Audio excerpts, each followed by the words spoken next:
The Lunchroom on RCI. Food for thought. The station that gives you, more lunch.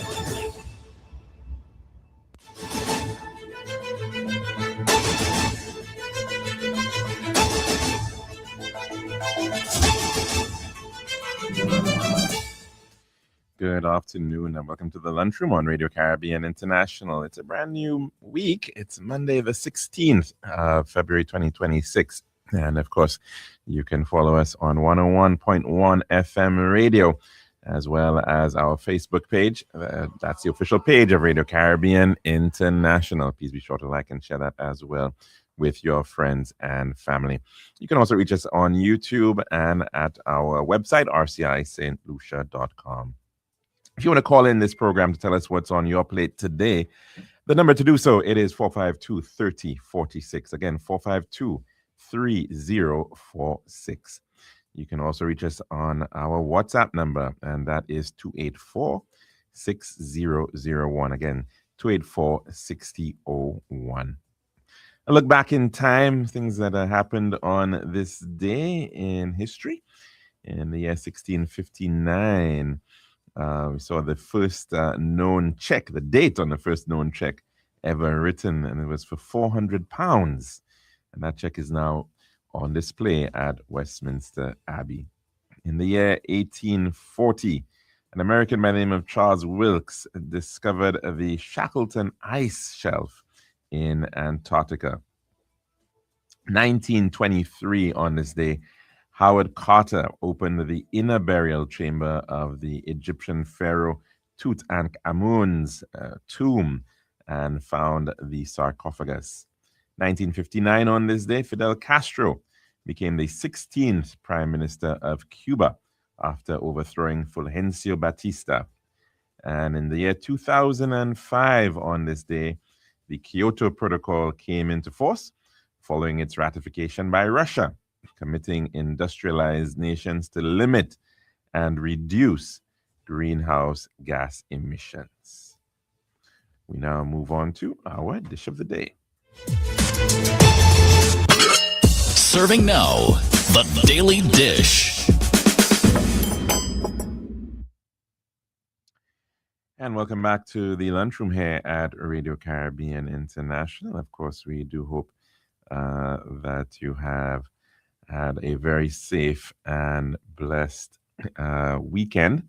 And of course, we're seeing today the continuation of the Independence Battle Relay. That's in the city of Castries now, in central Castries, as it's been making its way originally out of Marcia, out of Castries East, and it went all around the island and has made its way back to the city, into the city center.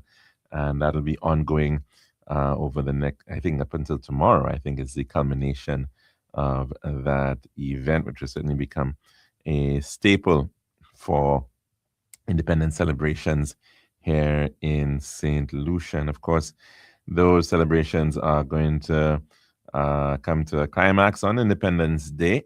A number of events that are being proposed, being centered this time on the community of Miku, and a number of things like the ecumenical service, for example, I think on Friday, as well as the military parade, and as well a rally, national rally, being held down in the Miku playing field. So certainly lots to take in that regard. Early on today, at the pre-cabinet press briefing, the island's Minister for Tourism gave some a clue into the ongoing efforts in terms of tourism, and indicated that stay-over arrivals for the month of January was in fact a record year with record month with a 4% increase in stay-over arrivals over January of 2025, which I think itself was also another record year. So certainly the winter period seems to be doing pretty well. He did point out, though, still challenges with certain markets, including that of the United Kingdom, pointing out the challenge there in part to a number of the properties that would traditionally have targeted UK travelers no longer being available, the likes of the St. James Club property and others on Redwood Beach that were EP styled hotels.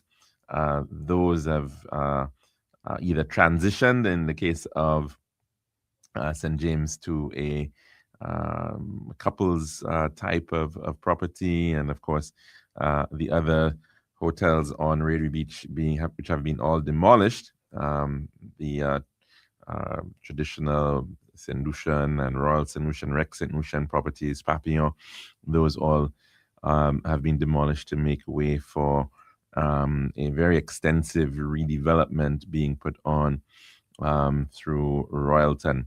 And of course, we are going to be seeing a tremendous amount of expansion, perhaps in our hotel accommodation over the next couple of years. And of course, that perhaps augurs well in terms of the employment situation on the island. And the hotel and restaurant sector still certainly is the leading sector of the island and a major driver of employment. Of course, the construction that's going to be coming from them as well, also going to be helping in that regard. I think for the first time ever, we finally saw unemployment in St. Lucia dipping into single digits. And that, I think, is certainly where we would like to see it remain and continue to go downwards to the point where one can speak about full employment in St. Lucia. That, I think, has been long in coming. We've seen tremendous challenges over the years with persistently high employment levels. The issues of mismatches have also been raised. And so in as much as we've been seeing jobs being created, in many instances, due to the absence of skills or skill sets, certain jobs have not been able to be filled by St. Lucians, and invariably we see companies bringing in some persons to, in fact, work in these particular areas where we have a dearth of skills. Let's hope we can get to that point where we're seeing a better match in terms of skills and effort being placed now to tackle the matter of training and technical and vocational education. Very, very important, certainly, if we are to be ensuring that St. Lucians can find themselves getting the best jobs available. Excuse me. And of course, that is really important. So it's all happening, of course, at the same time when we're also seeing a flatlining of the population. And that, of course, is going to have its own implications. We've been mentioning this for a good number of years now. As soon as we got the census data, we made the point that if we were to look at the average increase in the population over the last intercensal period, it really reflected a population that was only increasing by about 500 persons per annum. As of now, it may very well be even less than that. And we got some figures coming out of the Ministry of Health in terms of live births for the year 2025, and I think that figure was in the region of about 1,300 live births.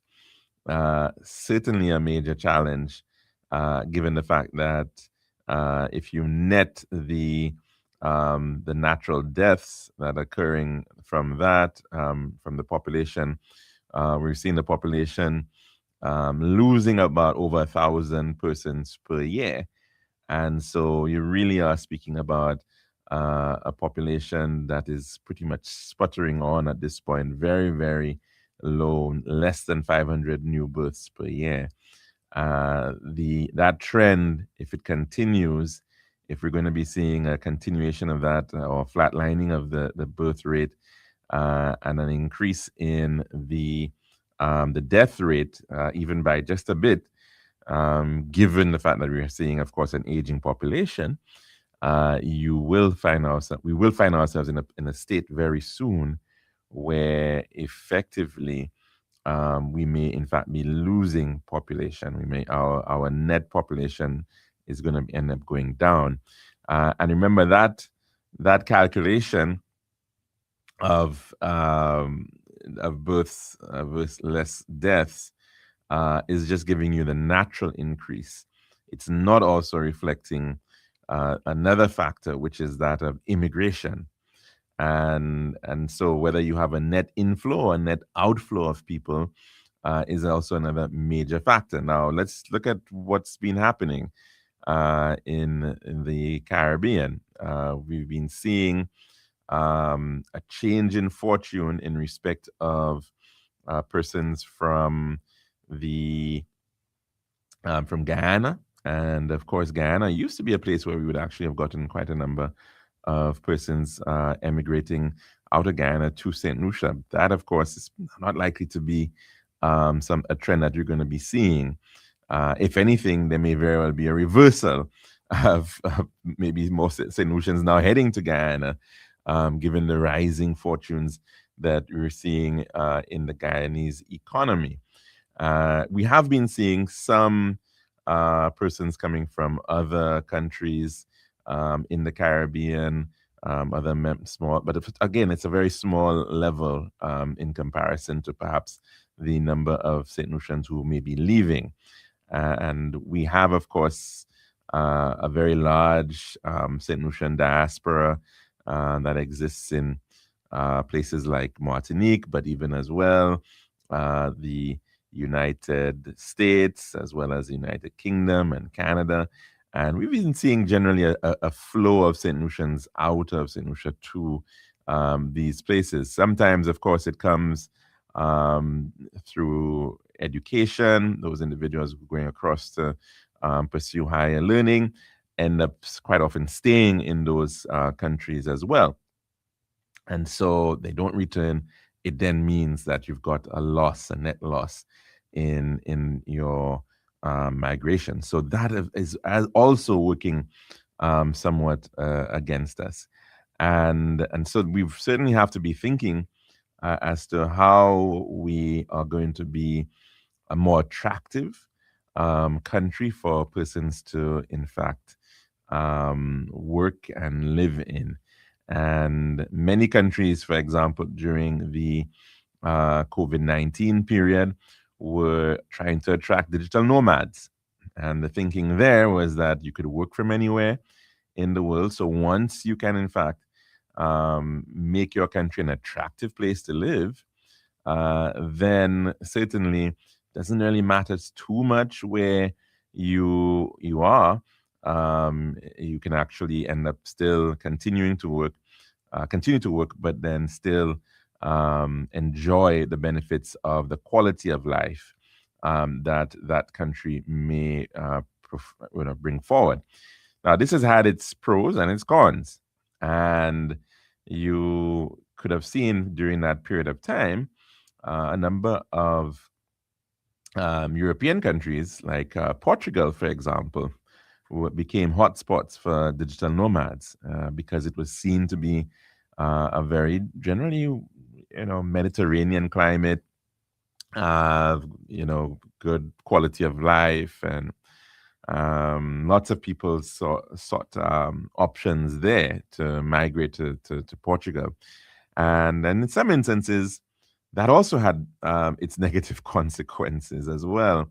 And quite recently, I was speaking to a Portuguese national, and she was relating how difficult it has become for persons living in Portugal as a result of two major aspects in this. One, of course, was the issue of the cost of living, the cost of rent in particular, the cost of buying a home.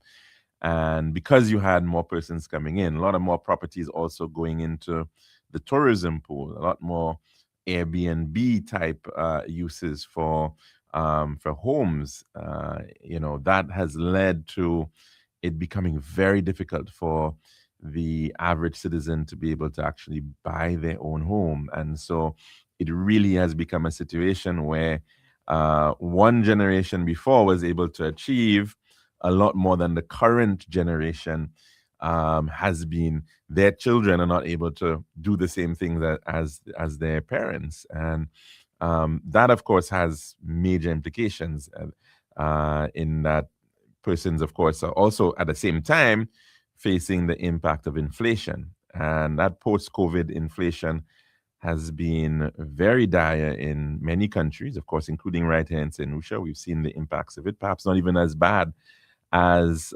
places like Portugal, where they've been also dealing with the issues of the war in Ukraine, the cost of getting natural gas and for heating, a lot of those things, the prices of which have spiraled upwards, and of course has not really helped their situation.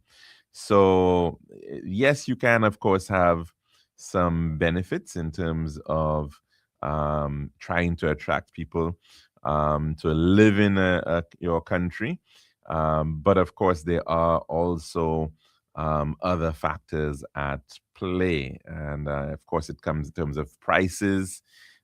If your entire economy is now geared towards a a sector that is willing to pay more for the basic service, then what you're going to find is that you end up in a situation where you've got Dutch disease. And in the case of St. Lucia, we are seeing a little bit of it because the sector in question, that of tourism, is in effect driving up the prices of land or driving up the price of transport services, like in the case of, say, taxis, driving up the price of maybe eating out because you've got, certain hotels.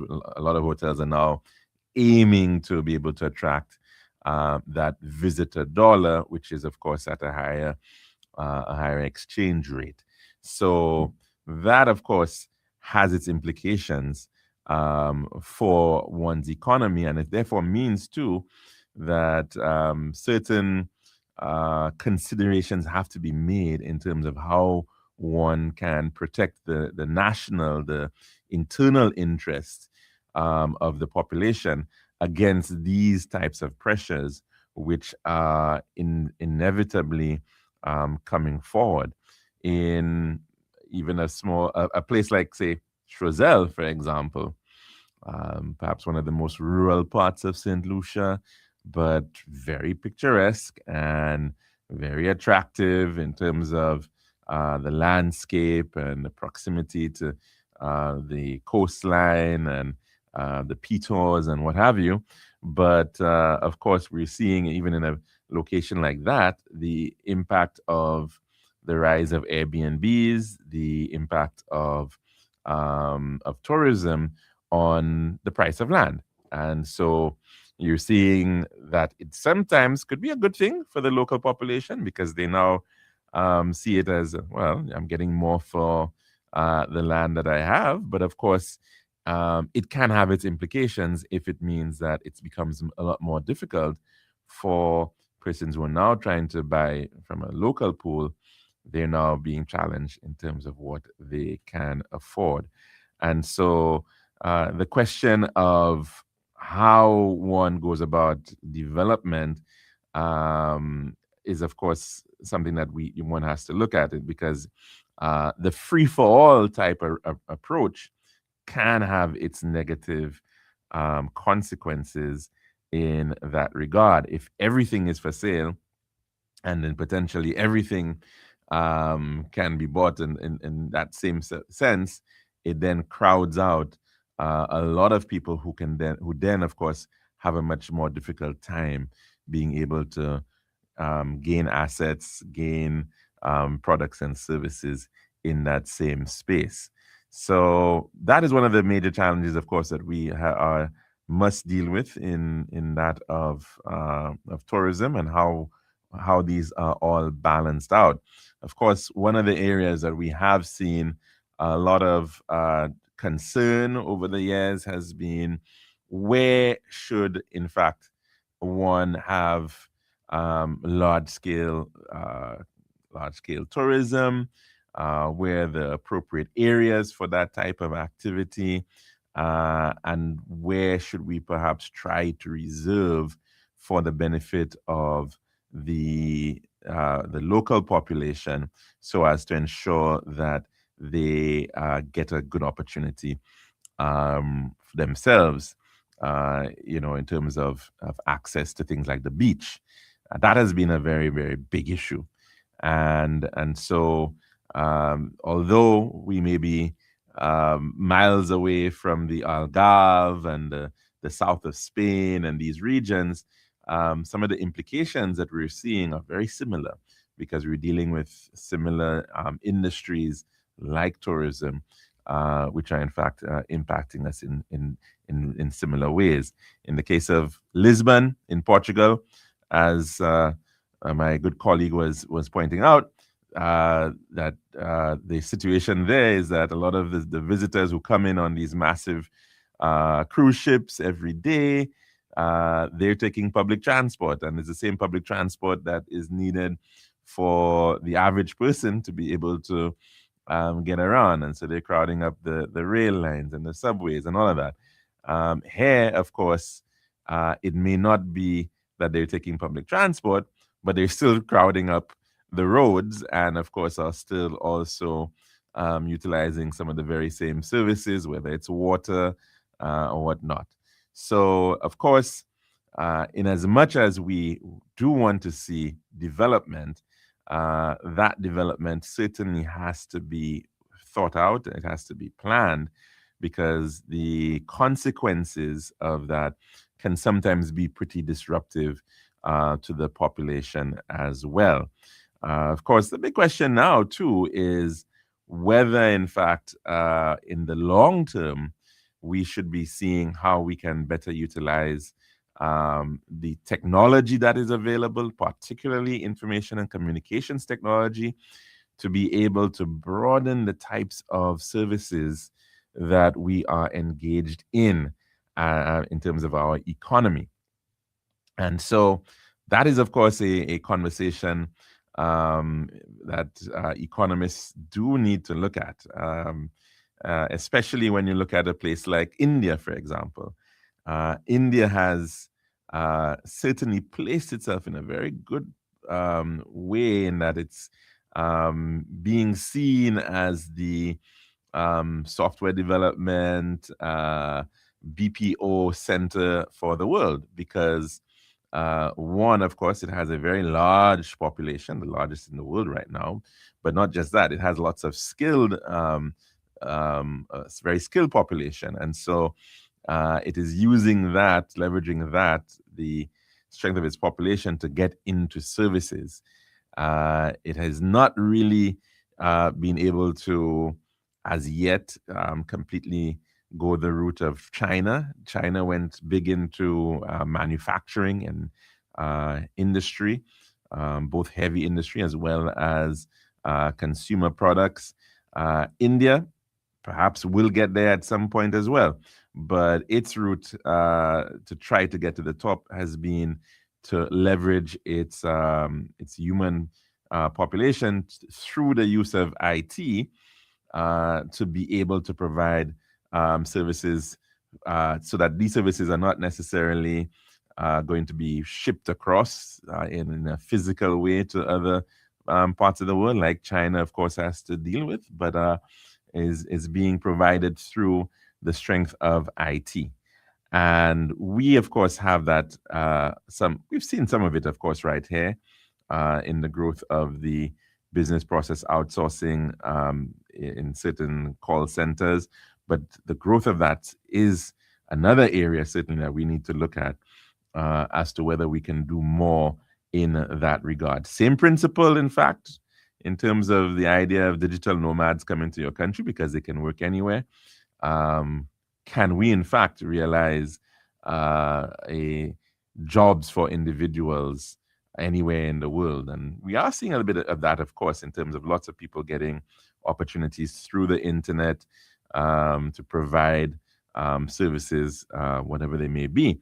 That, of course, is also at the same time being somewhat challenged by the rise of artificial intelligence. And so in that same situation that we find ourselves in, we've got to be thinking about that aspect as well, and ensuring that we can, in fact, be ahead of the curve when it comes to some of these industries that are actually already forming. It's very difficult to do so, but it certainly does mean that investments in education are vital at this time to prepare the population to be able to make best use of the technologies that are in fact available.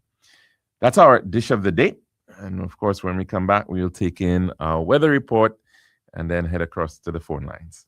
This has been The Daily Dish.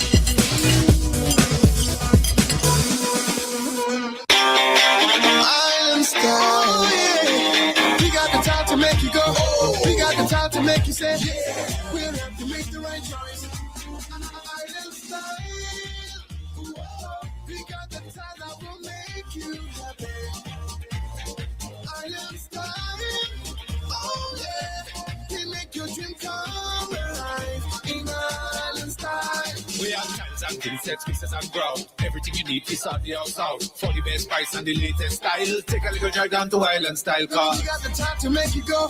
We got the time to make you say, quality, price, service, choice. It's all an Island Style. Visit us at our showrooms in Bellarosa, Rodney Bay, on the John Compton Highway, Cass Street, and behind Ruby's Gas Station on the Library Viewport Highway. So call us on 450-452 or 453-TILE. Island Style, Tile and Bath. When you think tile, think Island Style. This is Radio Caribbean International. It's now time for the weather news. And that's the boss of the 1.1. It's now time for the weather report. More like the weather forecast as of 12 p.m. today, presented by Island Style Talent Back. The forecast for St. Lucia Valley for the next 24 hours. Winds will be blowing from the east near 17 miles per hour or 28 kilometers per hour. The weather fair skies becoming cloudy at times with a few showers.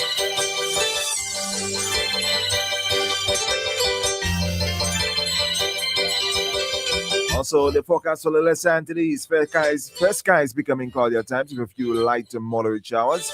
And the weather summary, a weak low-level trough will cause a few showers over the Los Angeles during the forecast period. Also, light to moderate easterly winds will continue across the eastern Caribbean region and during the next few days.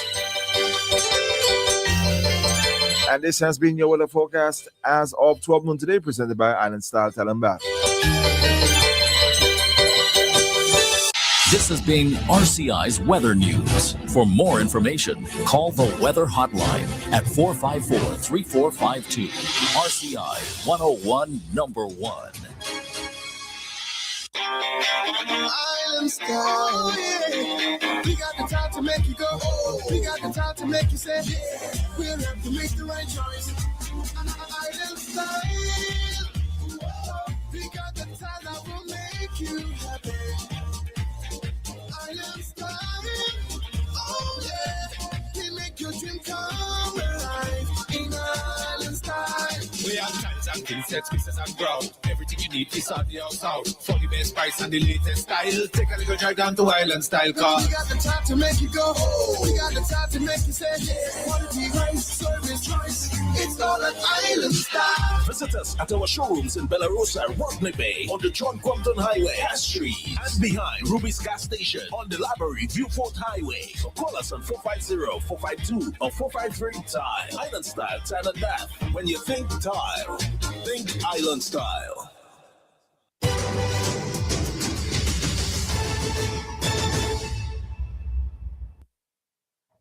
And welcome back to the lunchroom here at Radio Caribbean International. Of course, the number to call in to tell us what's on your plate today, it is 452-3046, 452-3046. And we can also be reached on our WhatsApp number, and that is 284-6001,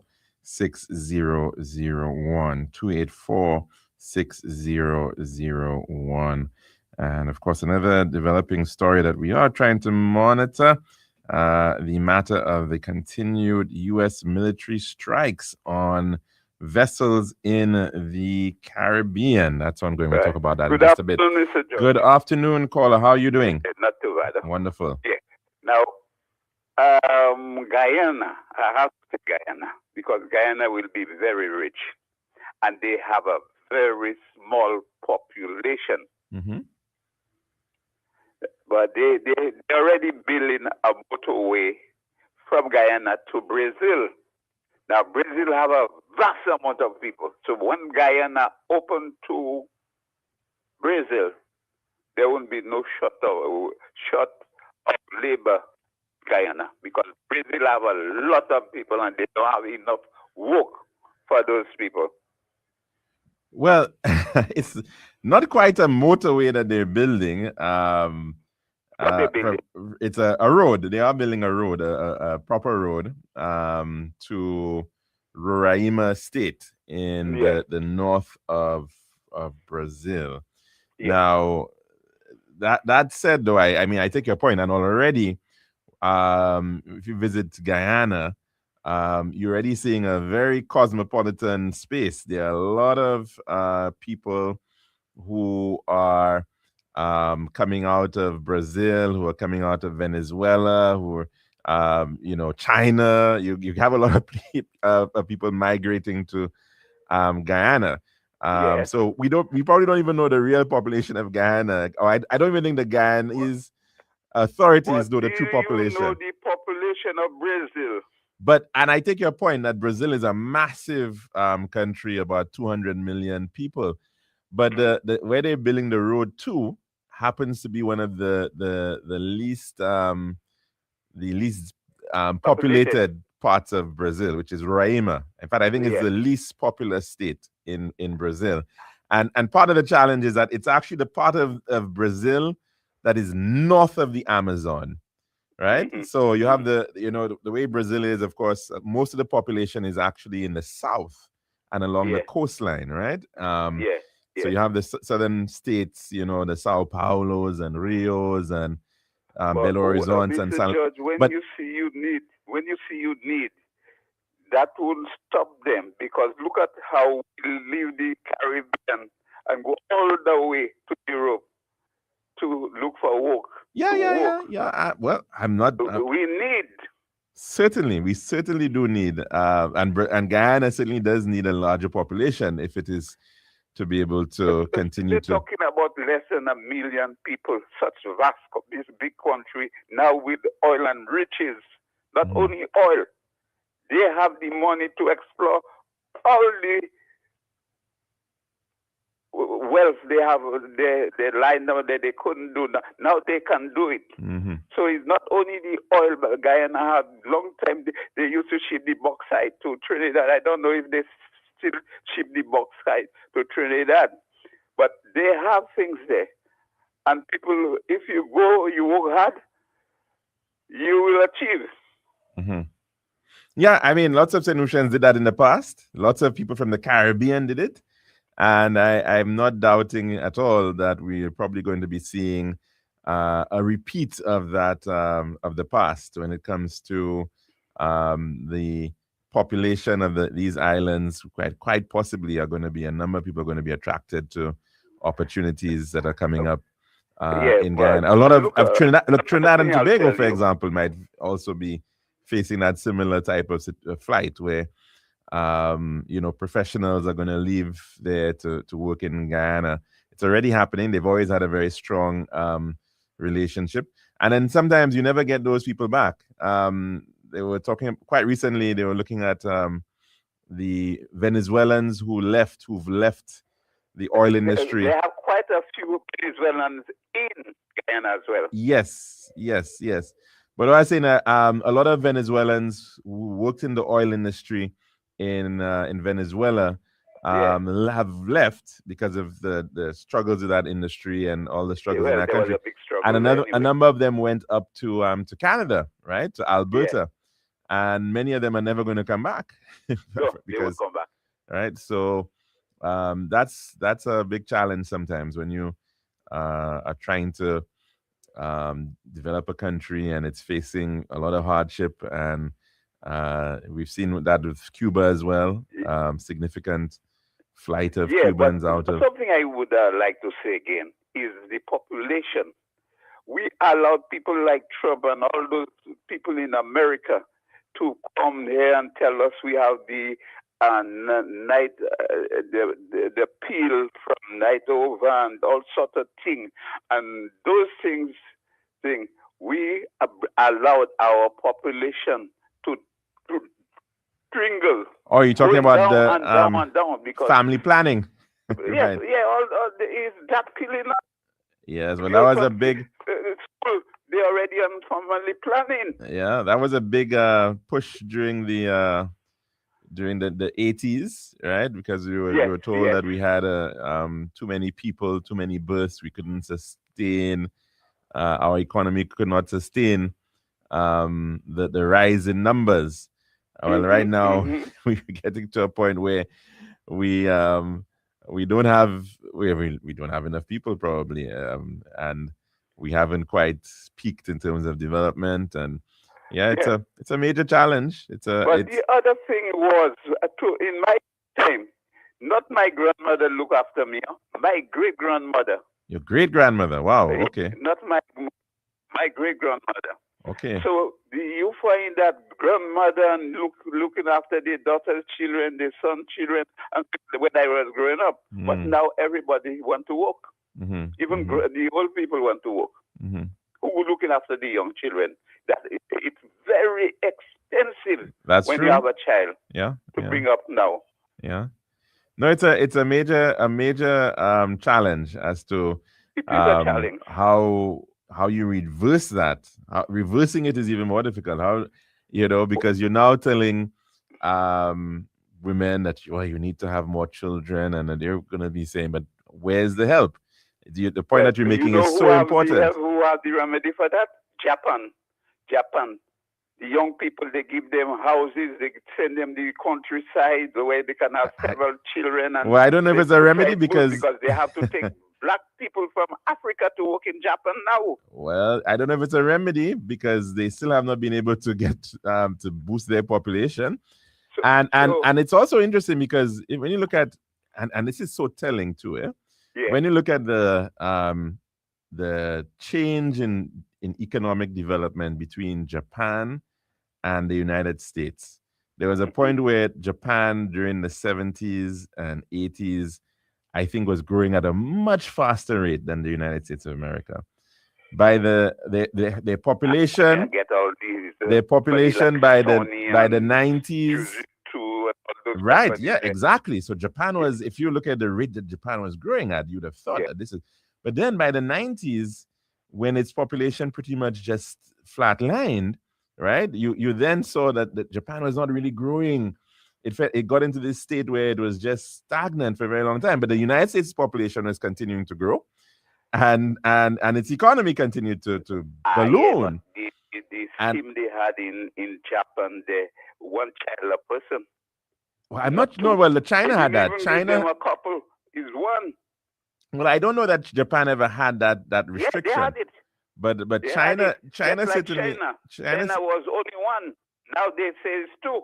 Yeah, they've increased it to two now. But that's why India surpassed That's right. China. China, yes, that's correct.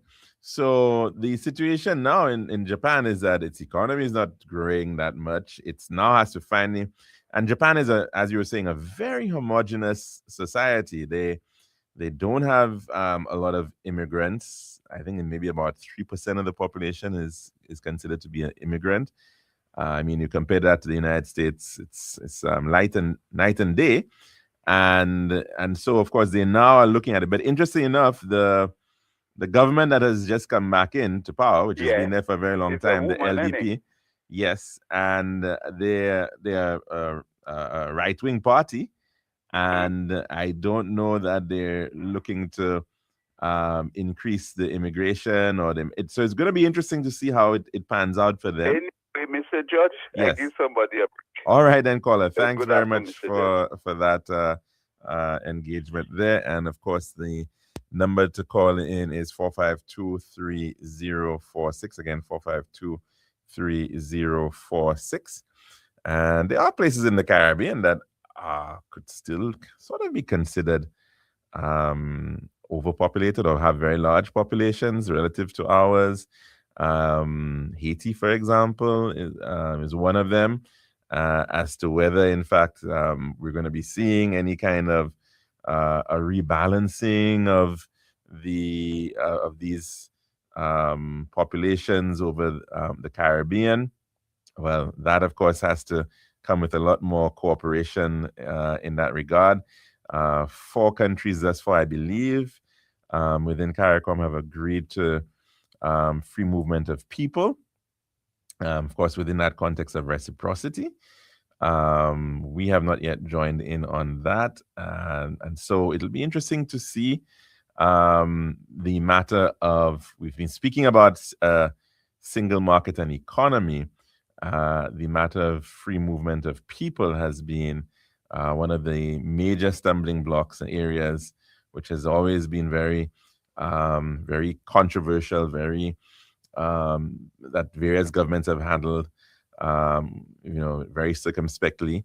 And so I think as we see the current situation, though, with many countries in the Caribbean finding themselves in this low growth population growth situation, they're going to have to be thinking about very strongly how to, in fact, change those fortunes, because a lot of the systems that we have are pretty much built upon the assumption that you're going to continue to see population growth, especially our pension system. If you're not getting enough people contributing, the pension system is going to become very challenged. And will people be willing to start retirement at age 75, for example? Right now, I think the retirement age is 65.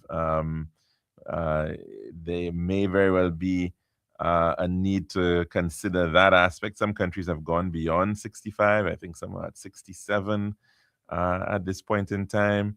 Of course, the impact on the healthcare sector is another area, because as, of course, we do age, the health burden becomes more acute for a country.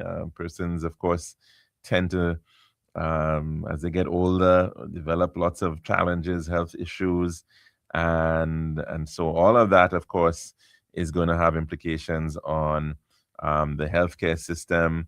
It'll be a challenge in terms of having adequate number of beds in hospitals, adequate number of doctors to be able to support all of that, and of course carers. And so all of these things now are already issues that very wealthy countries are dealing with, the likes of Europe and Japan, for example. But they, of course, have a tremendous amount of wealth that they are also benefiting from in terms of what they can afford. And so, but we as a small island developing state are already facing some of these problems.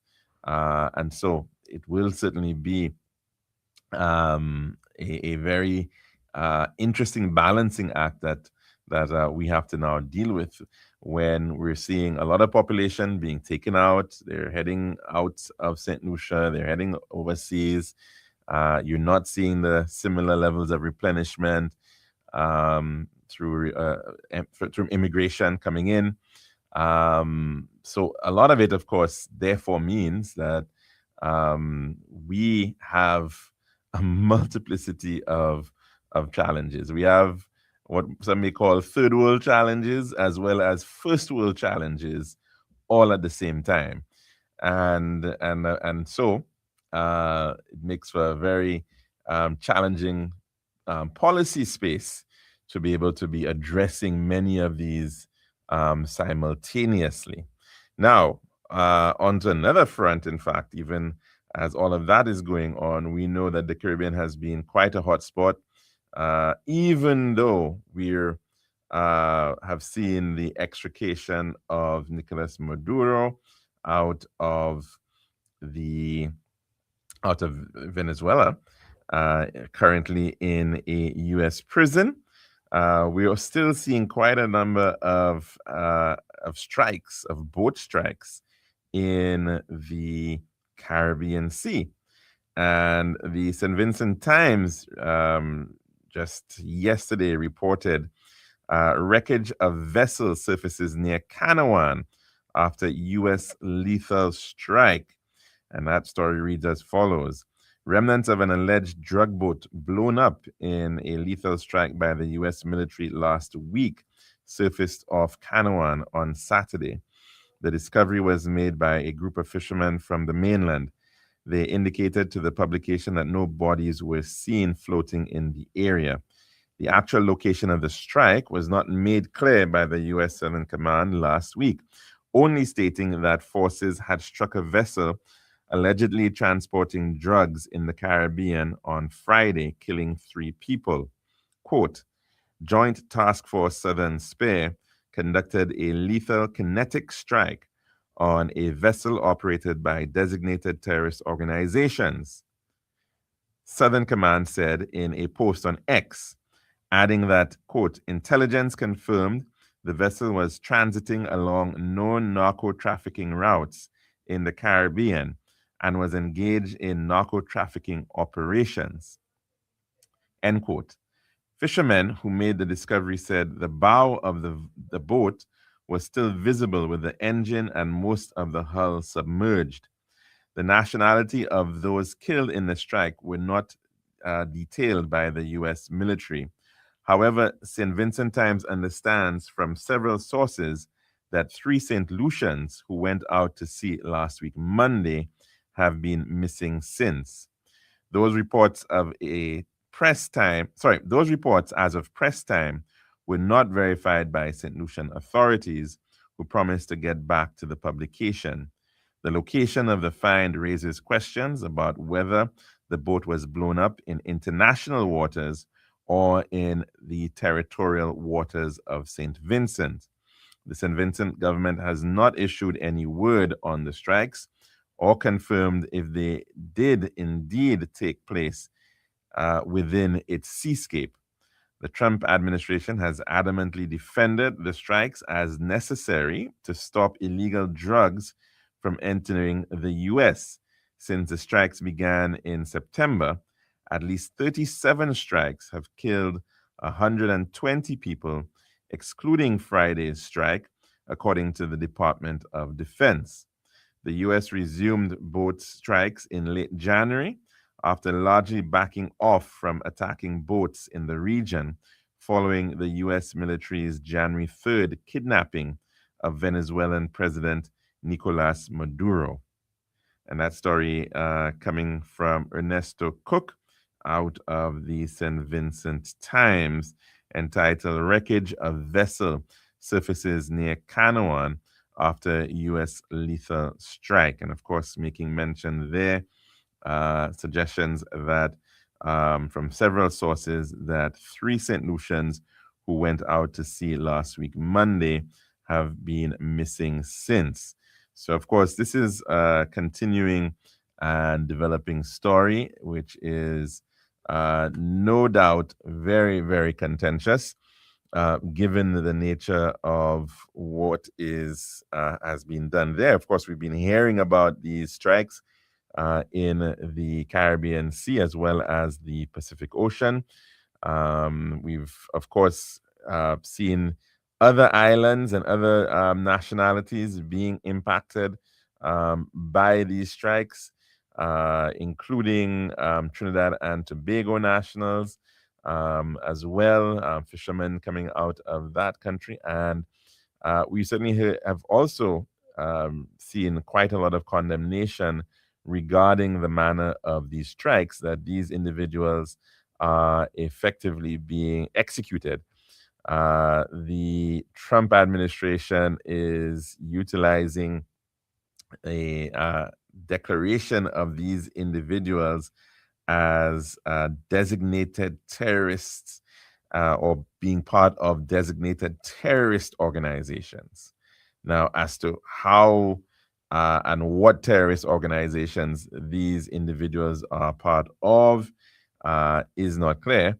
But if in fact there are 3 St. Lucians who have been a victim to this, it certainly does raise lots and lots of question marks in terms of international law and the rights of individuals. Remember, we went through a very long-standing process right here in St. Lucia over the matter of extrajudicial killings, where we were effectively placed through the Leahy law under a sanctions, if you like, for these alleged extrajudicial killings, which involved the Royal St. Lucia Police Force, and in the line of duty activities being undertaken by the Royal St. Lucia Police Force in the period of 2009-2010.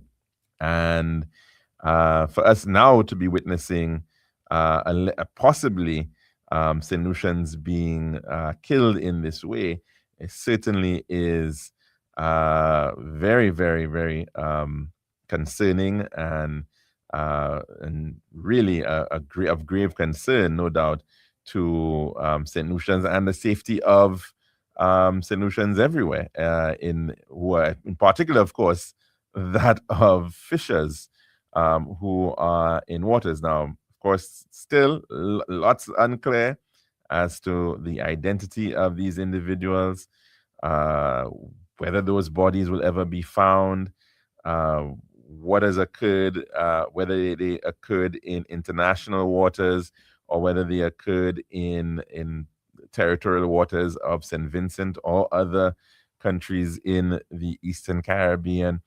Lots and lots and lots of question marks being raised in this situation, and really certainly speaks to a very, very unfortunate practice that is being utilized at this point in time. No doubt about it, we all would like to see an end, a cessation to drug trafficking and to the actions of narco trafficking in the Caribbean. It has been a long-standing problem that has been impacting the Caribbean, has led to significant loss of life in these islands.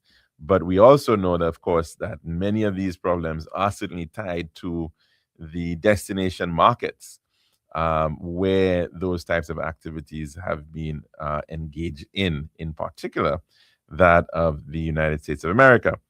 And we, of course, are also minded that one of the major challenges that we still have, and would certainly, no doubt, want greater support from the United States of America, is that of the challenge of gun importation.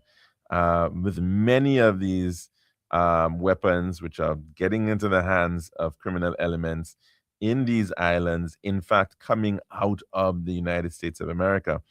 And that is certainly an area where our authorities here and customs authorities, police authorities would certainly welcome greater levels of support in terms of the having the right equipment to be able to do the kind of scans and to ensure that these that equipment is not being brought into this country.